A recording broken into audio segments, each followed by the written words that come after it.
Yeah, hi friends. Today we are going to discuss properties of asymptotic notations and comparing order of growth using limit. Now, why to use properties of asymptotic notations? First of all, you must understand, for the given problem scenario, if problem is complex, then first part of the problems, say it takes theta of n square, right? And another part of the problem, it takes theta of n cube, right? Now we are going to find out overall time complexity for the given problem. We have divided the problem. Since it was complex, we are divided into the sub problems.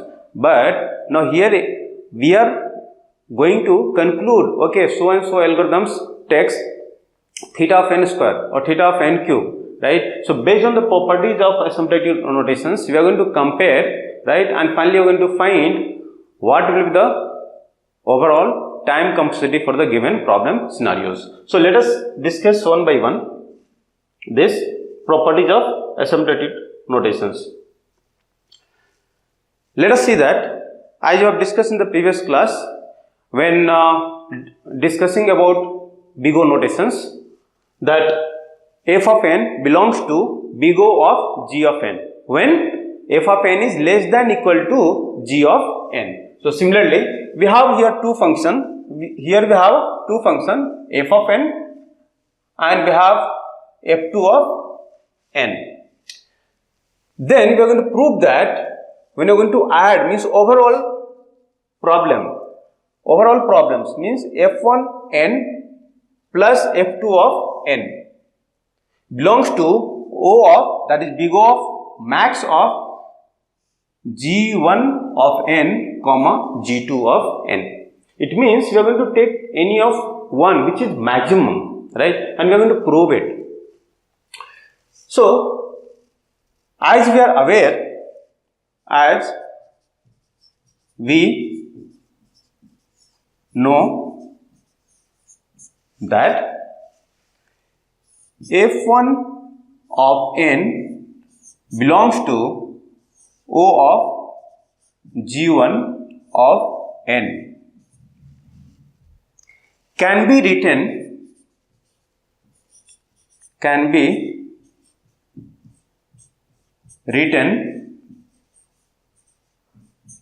mathematically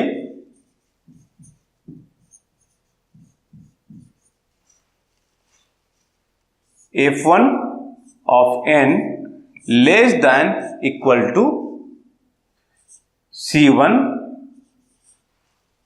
g1 of n.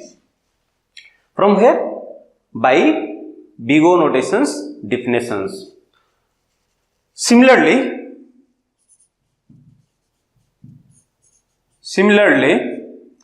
we can write for f2 of n belongs to O of g2 of n. For f2 of n belongs to O of g2 of n can be written f2 of n less than equal to another positive constant c2 into g2 of n. So let us see O notations. We can have left side function must be lesser than equal to another function with constant multiple c1. Similarly, when you have a second function f2 of n belongs to O of g2 of n can be written as f2 of n less than equal to c2 is a positive constant into g2 of n. Now, we have to prove that f1 of n plus f2 of n belongs to big O of max of g1n comma g2n. It means if we call it as these are the first equations, this is the second equations, then we can add equations 1 and 2 in order to get f1n plus f2 of n. So let us see that. Add first and second. If you are adding first and second, then we will be getting the equations f1 of n plus f2 of n less than equal to c1 into G1 of n plus C2 into G2 of n. Because we have added both the equations, so left hand parameter will be in the left hand side, less than equal to, and C1 G1 of n plus C2 G2 of n. Now we have to concentrate on right hand side values. Let us see, this is C1 G1 of n, C2 G2 of n. Here we have two positive constant C1 and C2. Let us see that if both are equal, we can replace at the place of C1 as a C1 only, at the place of C2 against C1, because both are equal, there is no difference. But maybe there is a chance C1 will be lesser and C2 will be greater, or C2 will be lesser, C1 will be greater. In that case, we can call it as this C1 G1 of n plus C2 G2 of n must be lesser than equal to, say we have call it another function, say C3 into G1 of n plus C3 into G2 of n. We have replaced C1 and C2 by C3, and what is C3? We can say where C3 is equal to max of C1 comma C2. Whatever the values are greater, either C1 is greater or C2 is greater, let us replace C1 and C2 by C3. As example,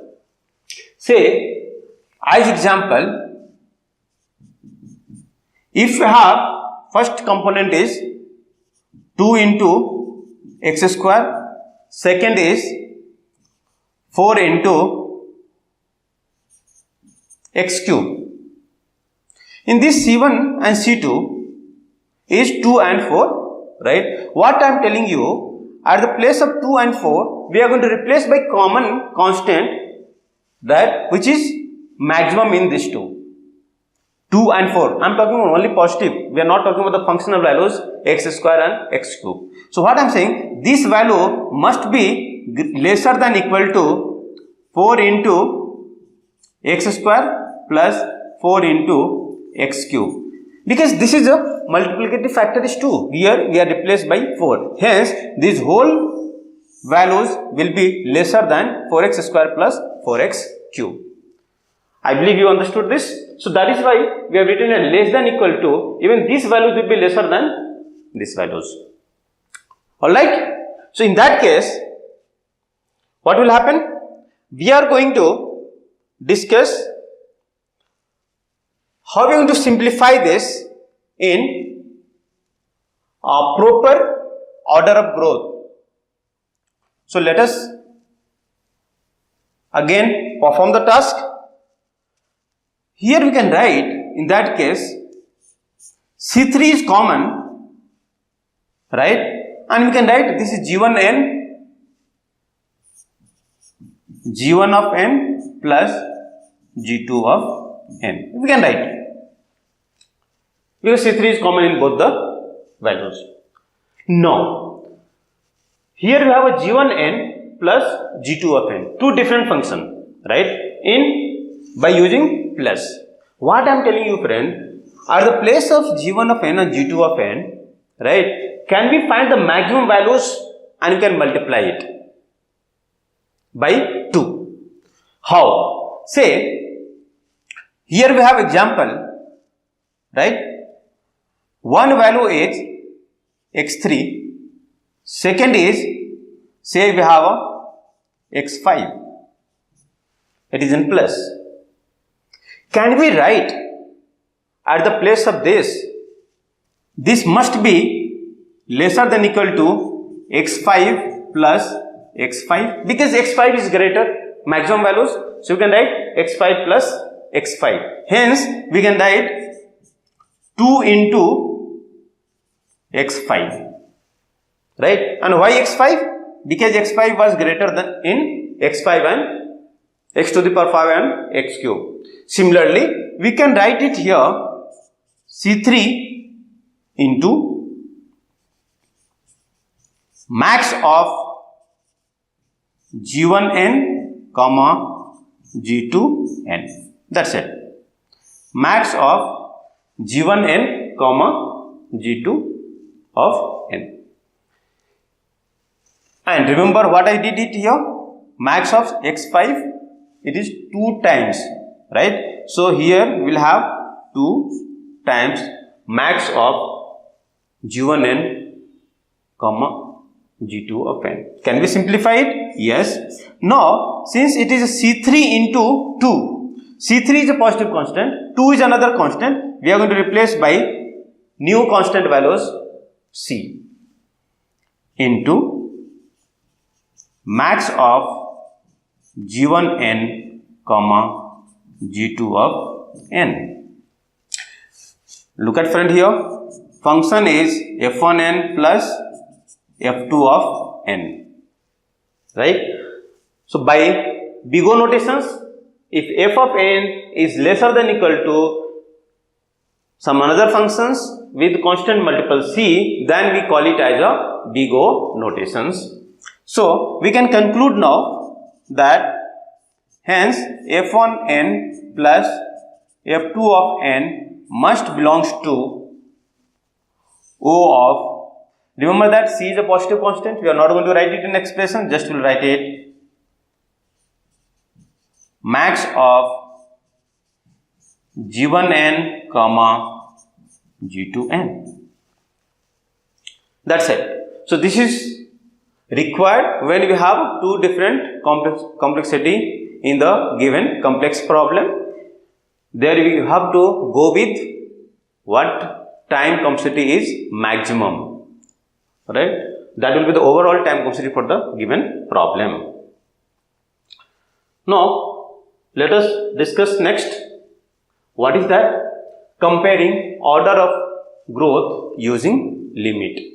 Comparing order of growth using limit. In this, we have 3 scenarios when you are going to compare. Say we have a function f of n and function g of n. Maybe there will be function f of n is having lesser order of growth than g of n, or function f of n will have higher order of growth than g of n, or there is a chance both are comparatively same order of growth. Right? So in that case, we are going to use the limit, right, in order to find out what could be the better asymptotic notations for the given problem scenario. So let us see that here we have a limit as you have studied in calculus. Limit n tends to infinity, t of n divided by g of n. T of n is one function, g of n is another function. So there is a chance if t of n is having lesser order of growth than g of n, value tends to 0. If t of n is having higher order of growth than g of n, upper limit is having higher order of growth than g of n, then limit will tends to infinity. Otherwise, say both the algorithms is having comparatively same order of growth. Say first algorithm is having x square, second is having x cube. First is having x square, second is having 2x square. So in that case, what will happen? Overall time complexity for the given problem scenario is quadratic, x square and x square. So once you are going to perform the limit, x square divided by 2x square, you will be getting the constant values. So if you are getting the constant values, right, that is we are considering positive values greater than 0. In that case, we will be having notations called theta notations. For these, you are going to use theta notations when both is having equally similar order of growth. When first function is having lesser order of growth than the second functions, then we are call it as a big O notations. Right? When first function is having higher order of growth than second functions, we call it as a omega notations. So in this case, we can write, right, t of n belongs to big O of g of n. Second case, you can say that t of n belongs to theta of g of n. And third case, you can say that t of n belongs to omega of g of n. So this is very simple, right? Now we are going to discuss how to use this concept for the given problem scenarios. So let us take some examples and discuss that.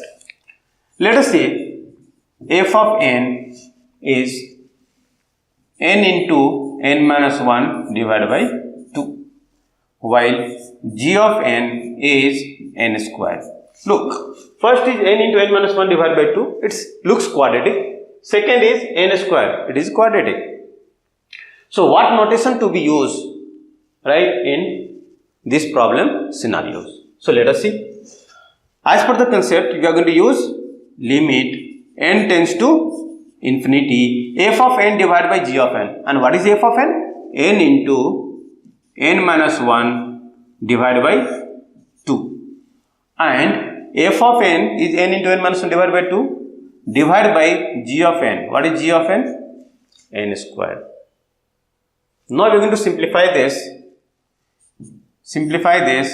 Limit n tends to infinity.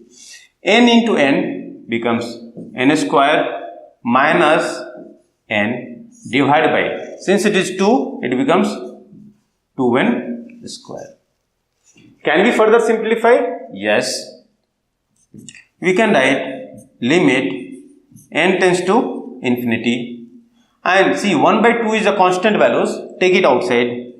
So 1 by 2 into limit n tends to infinity. Now what is left here?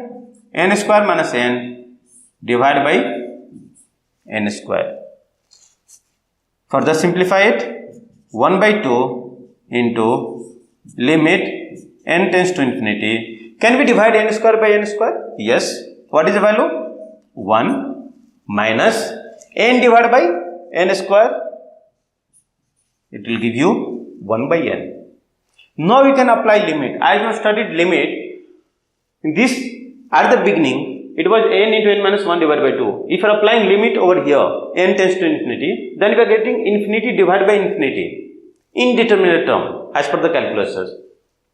Second step, again it is infinity divided by infinity, right? So we are going to solve it, right? And we'll look for the scenarios where you can apply limit. And second problem we'll discuss where we are not able to apply limit directly. Okay, so that problem we'll discuss in second example. So here if you'll apply n tends to infinity, what will happen? 1 minus 1 divided by infinity, 1 by infinity becomes 0. Hence we are getting 1 by 2, 1 minus 0. Why 0? Because n tends to infinity, 1 by infinity is 0. Hence 1 minus 0. 1 minus 0 is 1. And overall values we are getting 1 by 2. So we have discussed in previous concept, if we are getting some constant values that is greater than 0, right, we are going to use theta notations. So let us conclude it. Here is f of n, right, belongs to theta of g of n. Or you can write it n into n minus 1 divided by 2 belongs to theta of n square, right? So this is what we have concluded out of this problem, right? So let us go and practice second example. Say here we have f of n is log n base 2, g of n is square root of n. As per the concept, we are going to apply limit n tends to infinity. F of n is log n base 2 divided by square root of n. Now, in first case, we have in simple way we have solved it or simplified it, right? N into n minus 1 divided by 2 divided by n square, and we concluded that it is half into 1 minus 1 by n. But here we are not able to simplify this, and if you are applying limit here, it is log infinity divided by infinity. So again it is indeterminate term. So how are you going to proceed? Remember that, friend? In those problem scenarios you have studied in maths, we need to apply L'Hospital rule, right? Now, to apply L'Hospital, in that case also, that should be differential. L'Hospital says that you differentiate f of n and g of n. So we need to differentiate log n base 2, right, and square root of n. The square root of n, we have that 1 divided by 2 times square root of n. But log n base 2, if it is log e, we can have an answer. Okay, it is 1 by n. If it is log e, but it's not log e, right? It is log n base 2. So log n base 2, we don't have direct differential values. So what we are supposed to do, these log n we are going to convert. Okay, these log n base 2, we are going to change their base and index values. How we can do it? We are going to write it log n base e into log e base 2. So what happened? First parameter we make it log n base e, second log e base 2, and we know that value of e is something called 2.7, right? So if log 2.73 base 2 is nearby values 1 point something, that is constant values. So this is variable part called log n base e. So before we proceed, we are going to replace log n base 2 in well known form. So we are going to write limit n tends to infinity, right, log n base e into log e base 2 divided by square root of n. Now we can see log e base 2 is a constant value. So take it outside log e base 2, and then you have a limit n tends to infinity log n base e divided by square root of n. Now what you are supposed to do? You go for differentiations. So next step you are going to find out the differentiation of this. So what will happen? After applying differential concept, we are going to write limit log n, differential or log n is 1 by n divided by differentiation of square root of n is 1 by 2 times square root of n, right? Now what we are supposed to do, we are going to simplify this. Okay, before you apply limit n tends to infinity, if we will go and simplify this, that value will be log e base 2 limit 2 times square root of n, it will come up and divide by n. Go for further simplifications. You will be getting log e base 2 into limit n tends to infinity. We got that 2 times square root of n divided by n. Yes or no? We got 2 times square root of n divided by n. This is also not the right time to apply limit because it is square root of n and n. So we are going to write log e base 2, right? Apply limit n tends to infinity. We got 2 divided by square root of n. 2 divided by square root of n. Now it is no more infinity divided by infinity. Here we can apply limit.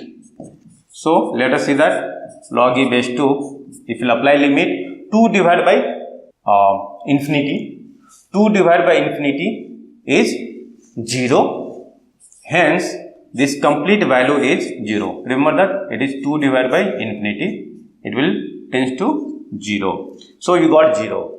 Remember friend, I discussed in the definitions that if limit value is 0, then this is the part of big O notations. So now we are going to summarize that. In these problem scenarios, we can say that log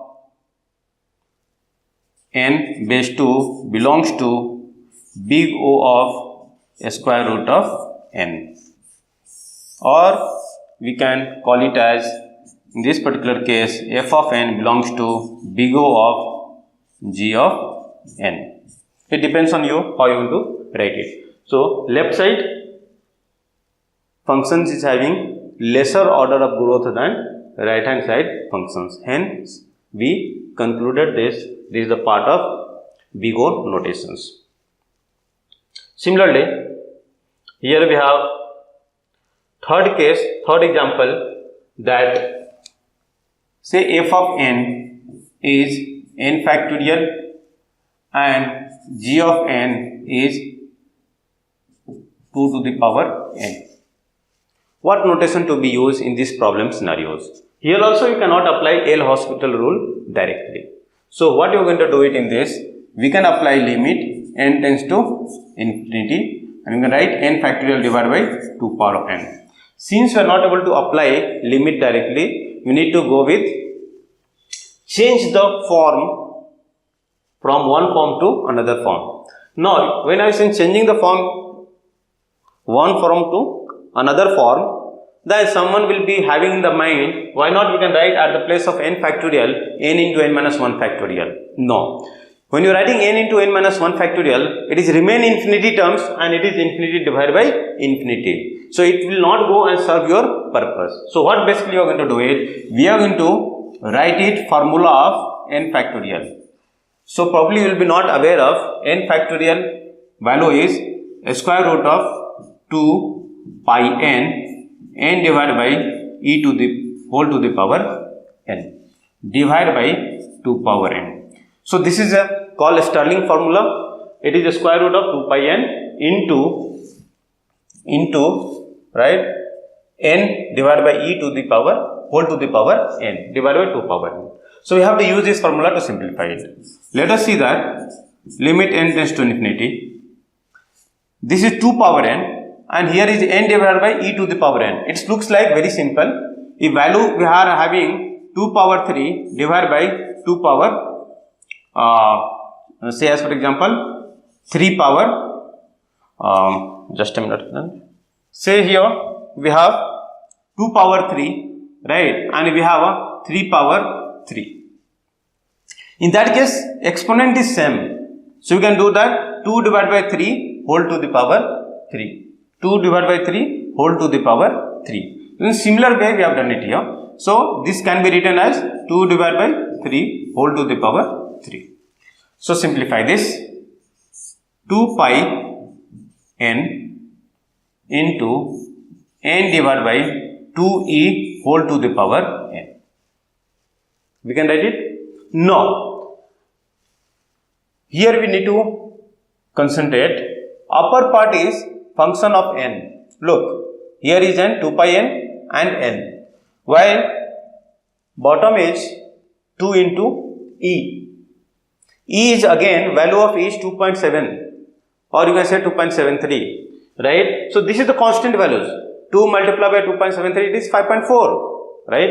So upper limit is having higher order of growth than, right, bottom one, as you can call it as numerator and denominator, right? In that case what will happen, these overall values tends to infinity. This overall values tends to infinity because f of n is having a higher order of growth than g of n. If this complete value tends to infinity, then we can call it as n factorial belongs to omega of 2 power n. Or we can say that f of n belongs to omega of 2 power n. Right? So in this particular problems, you have learned how you are going to use asymptotic notations for the given problem scenarios. We can apply concept called limit, what you have studied in calculus, and we can compare two different algorithms, time complexity, in order to find out required asymptotic notations. And first part we have learned how you are going to use the properties of asymptotic notations for the given problems. Say problem is divided into several sub problems. One problem is taking n square complexity, second problem is taking 2 power n complexity, then you want to compare which one is a higher order of growth. So 2 power n is having higher order of growth, hence we'll go with 2 power n is a overall time complexity for the given problems, right? And that is required when you're going to learn in the future, right? Heap sort concepts, right? We're going to compare two different complexity. Okay, thank you very much.